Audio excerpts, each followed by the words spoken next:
स्वागत है आपका दोस्तों प्यारी सी हमारे यूट्यूब चैनल मैगी शो में। तो गाइस मैं आज आपके लिए फिर से प्यारी सी कहानी लेके आई हूँ। एक छोटी सी मिनी लव स्टोरी है, आई होप आपको पसंद आएगा। इस कहानी में हमारी हीरोइन का नाम सॉन्ग क्विंग होता है एंड वो एक मैरिड वुमेन होती है और उसकी शादी को 2 साल हो गए होते हैं। उसने फैसला किया होता है कि वो अपने पति से डिवोर्स लेगी एंड उसका पति एक प्रेसिडेंट होता है, अच्छी कंपनी का मालिक होता है जिसका नाम मिस्टर गू होता है। एंड उसके बाद वो अपने पति से बोलना चाह रही होती है कि मैं तुमसे तलाक लेना चाहती हूँ, लेकिन उसे बातों में ही समय नहीं मिलता। एंड इसके बाद हस्बैंड वाइफ क्लोज आते हैं। वो अपने पति से दोबारा बात करना चाह रही होती है कि मैं डिवोर्स चाहती हूँ, लेकिन उसे वो फिर भी नहीं बोल पाती। एंड अगले दिन उसका पति अर्जेंटली बिजनेस मीटिंग के लिए निकल जाता है 3 दिनों के लिए। अब वो मॉर्निंग में उठती है, अपना फ़ोन चेक करती है, उसे पता चलता है कि जो उसका पति है वो बिजनेस मीटिंग के लिए 3 दिनों के लिए बाहर चला गया है। जिसके बाद वो याद करती है कि जो उसके पति की एक और गर्लफ्रेंड है जिसका नाम जाओ है, और मैं जाओ से बोलती हैं कि तुम्हारा पति तुमसे सिर्फ इसलिए शादी किया था क्योंकि मैं अब्रॉड चली गई थी और तुम मेरी जैसी दिखती हो, तो बेहतर होगा कि तुम अपने पति को छोड़ दो क्योंकि वो मुझे भी लव करता है, तुम्हें लव बिल्कुल भी नहीं करता। तुम लोगों की शादी एक बिजनेस शादी थी। ये सब सोचने के बाद हमारी हीरोइन को लगता है कि शायद मिस जाओ सही कह रही थी कि मैं उसकी जैसी दिखती हूँ, तभी मिस्टर गू ने मुझसे शादी करी थी। और याद करती है बात को कि जब उसका पति बाहर से आ रहा था घर की ओर, तो उसके पति की बहन ने उसे पूछा था कि भाई आप मिस झाओ को पसंद करेंगे या मिस सॉन्ग को, तो उसने झाओ का ही नाम लिया था। ये सोचने के बाद हमारी हीरोइन सोचती है कि वो मिस झाओ को ही पसंद करती है और मिस झाओ एब्रॉड से वापस आ चुकी है, तो मुझे उन दोनों के बीच में नहीं आना चाहिए और फटाफट डिवोर्स ले लेना चाहिए।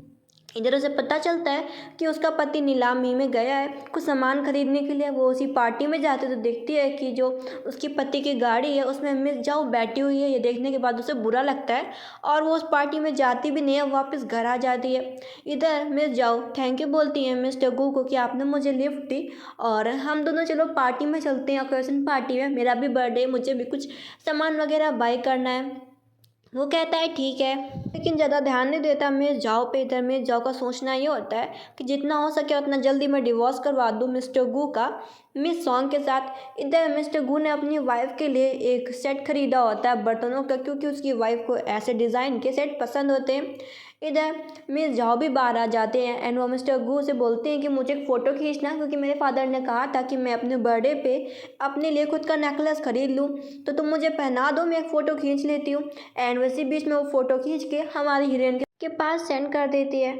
इस बार जो मिस्टर वो होते हैं वो मिस जाओ को लिफ्ट नहीं देते और उसे बोलते हैं कि मैंने तुम्हें आते समय लिफ्ट दे दी थी, जाते समय तुम टैक्सी बुक कर लेना, और मिस जाओ को इग्नोर मार के वहाँ से चले जाते हैं। इसके बाद इधर हम सीन देखते हैं सॉन्ग क्वीन का, जो कि आराम से फ़ोन चला रही होती है। वो जैसे ये फ़ोटो देखती है तो उसका दिल तुरंत ही टूट सा जाता है, उसे बहुत ही बुरा लगता है और वो अपने पति से पूछती है कि तुम कहाँ गए थे। वो झूठ बोलता है, वो कहता है नीलामी में, लेकिन हमारी हीरोइन को पता था कि वो नीलामी में मिस झाओ के साथ में था, तो वो उसे गुस्से में बोल देती है कि मैं डिवोर्स चाहती हूँ। ये सुनने के बाद वो बोलता है कि शायद तुम गुस्से में हो, मैं तुम्हें एक और दिन का समय देता हूँ, तुम एक और बार सोच लो। वो कहती है कुछ भी हो जाए, भले कितने भी दिन बदल जाए, मैं डिवोर्स चाहती हूँ तो डिवोर्स ही होगा। इसके बाद अगले दिन उठते उसे पता चलता है कि उसका पति जल्दी काम के लिए निकल गया। वो मेड से पूछते तो पता चलता है कि आज मालिक जल्दी उठ के काम पे चले गए। वो समझ जाती है कि वो साफ साफ मुझसे बचने की कोशिश कर रहा है ताकि मैं उसे डिवोर्स की बातें ना कर सकूं, लेकिन ऐसा हो नहीं सकता। वो गुस्से में बैठती है और अपने पति को फ़ोन करती है कि कमीने तुम किधर हो। वो बोलता है कि वो मीटिंग में, घर में आके वो बात करेगा उससे। इधर उसका नौकर पूछ रहा होता है कि बॉस आपने नीलामी से ये बर्तनों का सेट खरीदा, इसे मैडम के पास पहुंचाना है कि नहीं। वो बोलता है कि वो अभी गुस्से में है, शायद इन बर्तनों को कहीं फोड़ ना दे, ये बहुत ही कीमती, इन्हें हम संभाल के रख लेते हैं। इसके बाद वो सॉन्ग क्वीन के फादर से मिलने के लिए जाता है। उसे लगता है कि शायद अगर मैं सॉन्ग क्वीन के फादर को कंपनी से प्रॉफिट करवाऊंगा तो शायद वो शादी को डिवोर्स होने से बचाएंगे। एंड वो अपनी कंपनी का सबसे इम्पोर्टेंट प्रोजेक्ट सॉन्ग क्वीन के फादर को दे देता है, बोलते हुए कि ये विदेशी कंपनी का प्रोजेक्ट है, अगर आप इसे अपनी कंपनी में यूज़ करेंगे तो आपको बहुत ही फ़ायदा होगा। ये देखने के बाद तो सॉन्ग क्वीन के फादर बहुत ही खुश हो जाते हैं, लेकिन असिस्टेंट बहुत ही नखरे कर रहा होता है कि बॉस ये प्रोजेक्ट हमारी कंपनी के लिए बहुत ही कीमती और बहुत ही महंगा प्रोजेक्ट है, हम ये प्रोजेक्ट दूसरे लोगों को क्यों दे रहे हैं। इसके बाद वो घर आता है, लेकिन अपनी वाइफ का चेहरा देख के समझ में आ जाता है कि वो अभी भी डिवोर्स की मांग कर रही है और वैसा बोल के चली जाती है। इसके बाद का हम सीन ये देखते हैं जहाँ पे थोड़ा सा दुखी होता है। इधर हमारी हीरोइन अगले दिन वो उससे दोबारा बातचीत करती है और कहती है चलो डिवोर्स पेपर पे साइन कर लेते हैं। इधर डिवोर्स पेपर दोनों के आगे होते हैं। वो उसे बोलता है कि मैं तुम्हें अपनी कंपनी के 5% शेयर दे रहा हूँ। वो बोलती है मुझे तुमसे कुछ भी नहीं चाहिए, मैं सिर्फ डिवोर्स चाहती हूँ। और वो दोनों इसके बाद डिवोर्स पेपर साइन कर लेते हैं। और मन के अंदर हमारी सॉन्ग सोचते हैं कि तुम अब खुश रहना अपनी लवर मिस झाओ के साथ में। इधर वो बस उसको देखे जा रहा होता है। वो उसे बोलती है कि मैं इस घर से बाहर जा रही हूँ। इधर वो देखती है कि उसके पास एक फ़ोटो आई है एंड ये फ़ोटो जानबूझ के मिस जाओ ने खींची होती है। मिस्टर गू का सेक्रेटरी बोलता है कि मिस जाओ आप यहाँ पे क्या कर रही हैं इस कंपनी में। वो झूठ बोल देती है कि मैं भटक गई थी, मैं गलत दिशा में आ गई हूँ, मैं किसी और काम से आई थी इस कंपनी में। इधर हमारी हीरोइन इस फोटो को देखने के बाद उसे बहुत ही बुरा लगता है कि उसके हस्बैंड की कंपनी में मिस जाओ क्या कर रही है। इसका मतलब है कि वो दोनों एक दूसरे से मिले हैं और वो सामान पैक करके जा रही होती। नौकरानी बोलती मैडम ऐसा मत करिए, लेकिन वो बोलती नहीं मुझे यहाँ से जाना होगा। फ़ोटो दिखाती है कि देखो हमारी ये शादी का फ़ोटो, लेकिन इसमें मेरा पति मिस्टर को बिल्कुल भी खुश नहीं से साफ पता चलता है। इधर वो चली जाती है। नौकरानी फ़ोन करके बता देती है मास्टर को कि मैडम घर से चली गई है। वो घर आता है तो देखता है कि सच में जो उसकी वाइफ सॉन्ग क्विंग है वो घर से गायब है। एंड इधर हमारी हीरोइन अपनी फ्रेंड से बातें कर रही होती है एंड वो नए घर में आ जाती है। तभी फ़ोन कटने के बाद तुरंत उसके पति का फ़ोन आ जाता है कि तुम किधर हो। वो बोलती है कि हमने डिवोर्स ले लिया था, हम एक साथ एक घर पर नहीं रह सकते। वो उसे बोलते हैं कि मैंने तुमको मना किया था ना कि हम डिवोर्स की बातें पब्लिक नहीं करेंगे, ऐसे कंपनी को घाटा होगा। कुछ नहीं बोलती, फ़ोन कट कर देती है। इसके बाद उसकी फ्रेंड आ जाती है उसके नए अपार्टमेंट में मिलने के लिए और बोलती है कि तुमने डिवोर्स ले लिया तो अब तुम क्या करोगी, क्या मैं तुम्हारे लिए कोई खूबसूरत से बंदे ढूंढूं। वो बोलती है अभी उसकी लाइफ में ऐसा करने का कुछ भी इरादा नहीं है। इधर जो हमारा हीरो मिस्टर गु होता है वो भी दुखी होता है एंड वो अपने फ्रेंड को सब बातें बता रहा होता है। उसका फ्रेंड बोलता है तुम दोनों की शादी बस एक बिजनेस पर्पस से की गई थी, अगर अब तुम लोग अलग हो रहे हो तो उसमें दुख होने वाली कौन सी बात है, तुम और भी अच्छी लड़कियों से शादी कर सकते हो। इधर हमारी हीरोइन ने दोबारा से अपने जॉब पे काम पे ध्यान देना चालू कर दिया होता है। इधर वो अपने एक स्टूडेंट से मिल रही होती है। उसका स्टूडेंट बोल रहा होता है कि मुझे उम्मीद नहीं थी कि मेरे ओल्ड टीचर की इतनी क्यूट यंग डिसिपल होगी, शिष्य होगी। वो कहती है जो भी हो लेकिन अब से मैं तुमको आर्ट सिखाऊंगी। एंड उन दोनों का फ़ोटो मिस जाओ क्लिक कर लेती है। मिस जाओ भी सेम उसी रेस्टोरेंट में होती है। वो इसी चीज़ का फ़ायदा उठा के ये फ़ोटो क्लिक करके भेज देती है मिस्टर गू के वी चैट पे। इधर जब ये फ़ोटो मिस्टर गू देखता है तो उसका दिमाग गर्म हो जाता है। इधर उसका जो स्टूडेंट होता है वो बोलता है कि टीचर देखिए कोई पीछे से आ रहा है, लगता है कि वो आपका बॉयफ्रेंड होगा। वो कहते ज़रूर वो मेरा एक्स हस्बैंड होगा।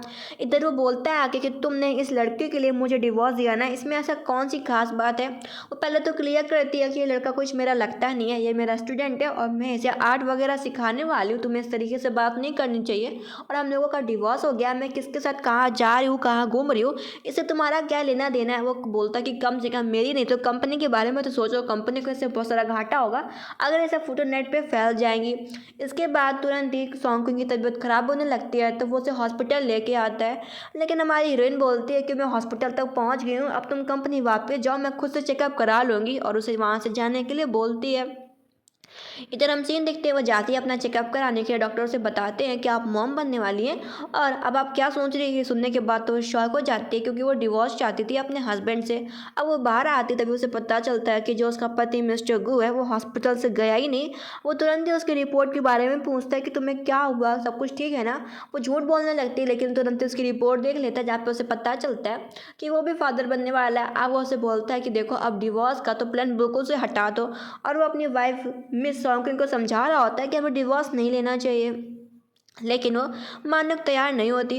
इधर उसने सर्जरी फिक्स करवाई होती है कि वो मॉम नहीं बनने की, लेकिन उसे पता चलता है कि अगर वो सर्जरी करवा लेगी तो फ्यूचर में कभी भी मॉम नहीं बन सकेगी। ये सुनने के बाद वो परेशान हो जाती है एंड ये सारी बातें अपनी फ्रेंड को बताती है। उसकी फ्रेंड बोलती है कोई बात नहीं, तुम अपने पति से डिवोर्स लेने के लिए झूठ बोल देना कि तुमने सर्जरी करवा ली, वो जान भी नहीं पाएगा तुम्हारा आम तो डिवोर्स पा भी लोगे और तुम अकेली मदर होने के नाते तुम अपना चाइल्ड का ख्याल भी रख पाओगी। ये प्लान उसे अच्छा लगता है तो इस चीज़ के लिए तैयार हो जाती है। उसका पति आता है उसे मिलने के लिए और वो उसे रिपोर्ट मांगता है कि कहाँ सर्जरी की रिपोर्ट। वहाँ पे उसे झूठ बोलना पड़ता है कि वो घर पे भूल गई।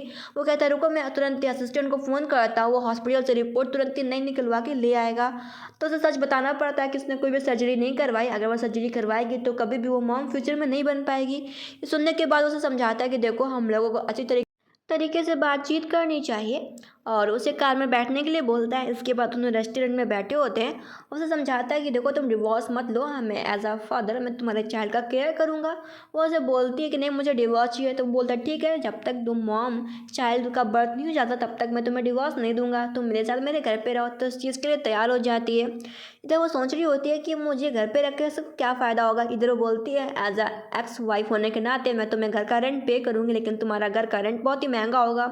वो बोलता है तुम्हें सब करने की कोई भी ज़रूरत नहीं, सब कुछ पहले जैसा होगा, तुम आराम से खाओ पियो और मौज काटो। इधर ये सब बातें उसके असिस्टेंट को पता चलती है। इधर वो देखता है कि उसकी वाइफ ने उसे गुस्से वाला इमोजी भेजा है। तो सोचता है कि वो अपने वाइफ को क्यूट सा इमोजी भेजेगा एंड वो असिस्टेंट से पूछ के इमोजी बनाता एंड अपनी वाइफ को भेजता है और अपनी फ्रेंड को दिखाती है कि मुझे विश्वास नहीं हो रहा है कि मेरे हस्बैंड किंग वांगू ने मुझे ऐसा इमोजी भेजा है, मुझे विश्वास ही नहीं हो रहा। इधर अगले दिन वो अपनी बीवी के लिए रेड गुलाब लेके जाता है। उसे पता चलता है कि उसकी बीवी मायके चली गई है 3 दिनों के लिए। ये सुनने के बाद बेचारे का प्लान ख़राब हो जाता है। वो फैसला करता है कि वो भी अपनी बीवी के पीछे उसके घर जाएगा, अपने ससुराल वालों से भी मिल लेगा। इधर इसके बाद का हम सीन ये देखते हैं, वो फ्लावर वापस उसी जगह पे रखता है। इसके बाद का हम सीन ये देखते हैं, उसके चाचा जी की तबीयत ख़राब होती है तो अपने चाचा जी को एक महंगी सी जड़ी बूटी दे देती है, जो कि उसकी माँ की तरफ से एक दहेज था हमारी हीरोइन सॉन्ग क्वीन के लिए, लेकिन वो अपने चाचा जी को गिफ्ट कर देती है। चाचा जी पूछते हैं कि तुम्हारा पति क्यों नहीं आया घर वापस। वो झूठी बोलने वाली होती, तभी पीछे से उसका पति आ जाता है कि हेलो अंकल मैं इधर हूँ। ये देखने के बाद तो हमारी हीरोइन शॉक हो जाती है कि उसका हस्बैंड यहाँ पे क्या कर रहा है एंड उन दोनों का डिवोर्स होने जा रहा है, वो उसे इस तरीके से घर पे नहीं आना चाहिए। एंड उसके बाद अपने पति को चिल्ला भी रही होती है। उसका पति बोलता है कि देखो तुमने मुझसे प्रॉमिस किया था कि हम अपना डिवोर्स पब्लिक नहीं करेंगे। इधर वो दोनों बैठ के साथ में खाना खा रहे होते हैं। उसकी सौतेली माँ बोलती है कि तुम्हारे पिता की भी और तुम्हारे चाचा जी की दोनों की तबीयत खराब है, लेकिन तुम्हारे वो सगे पिता है तो तुम्हें अपने पिता को वो महंगी सी जड़ी बूटी दे देनी चाहिए, जो कि तुम्हारे माँ की तरफ से तुम्हें मिली थी बचपन में दहेज में तुम्हारी माँ को। वो साफ कह देती है कि मेरी माँ के मरने के बाद तुम लोगों ने मेरी माँ का सारा दहेज हथिया लिया था और मेरी फादर ने तुरंत ही मेरी माँ के मरने के बाद तुमसे शादी कर ली और एक प्यारी सी बेटी पैदा भी कर ली। सिर्फ मुझे मेरे चाचा जी ने मुझे पाल पोस के बड़ा किया था। ऑफ कोर्स मैं वो महंगी जड़ी बूटी जो मैंने बचा के रखी है वो मैं अपने चाचा जी को ही दूंगी। एंड अपने पति को बोलते कि तुम्हें मुझे डिवोर्स दे देना चाहिए क्योंकि मैं बहुत ही बुरी हूँ। उसका पति बोलता तुम बिल्कुल भी बुरी नहीं, तुमने बहुत ही अच्छा काम किया। जब तुम्हें कोई प्यार नहीं करे तो तुम्हें भी उसके ऊपर दया दिखाने की कोई भी ज़रूरत नहीं है। इसके बाद वो हाफ लोअर पहन के आया होता है। वो उससे बोलती है कि तुम्हारा नाइट सूट किधर है।